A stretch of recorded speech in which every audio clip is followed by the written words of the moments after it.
So when you get an RPL inquiry and the student decides that they're going to go ahead with that, how do you manage that process at the moment? At the moment, there's a guide that we send out, which is before the RPL, just a self-assessment, just to see how suitable they are for the RPL.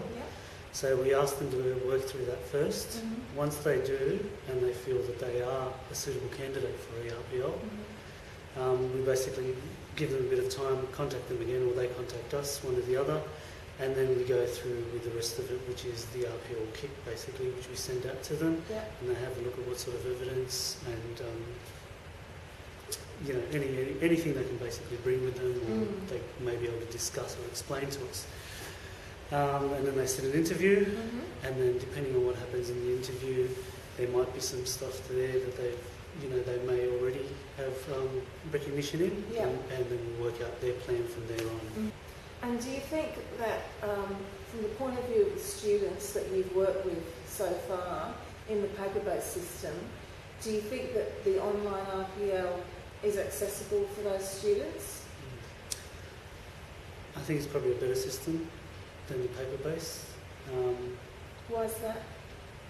Just the feedback you can get. I think with the online version, I think there's a bit more access there. Some people might feel silly about asking a question, or might feel uncomfortable about things like that, where they feel that they should know this, or if they're delivering training at the moment, they feel silly asking a question when they think they should already know the answer, especially if they're going for RPL.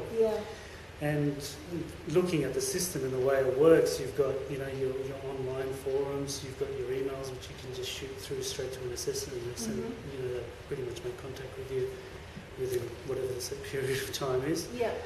So I think accessibility, I think it's quite good. At the moment with the paper-based, they are accessible to us, but I just feel just having that online dimension just changes it a little, makes it a bit easier for them.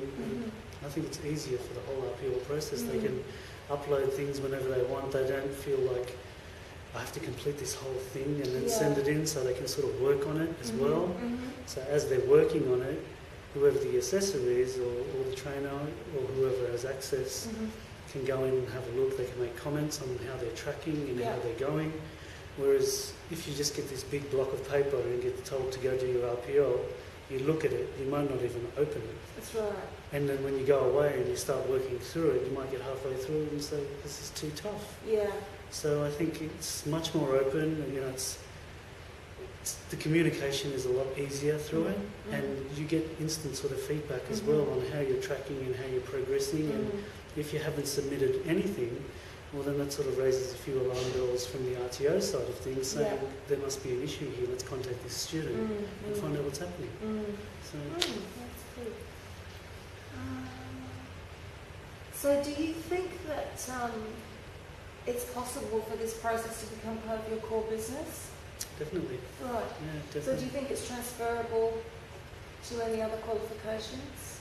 I think it's transferable to almost all of our qualifications.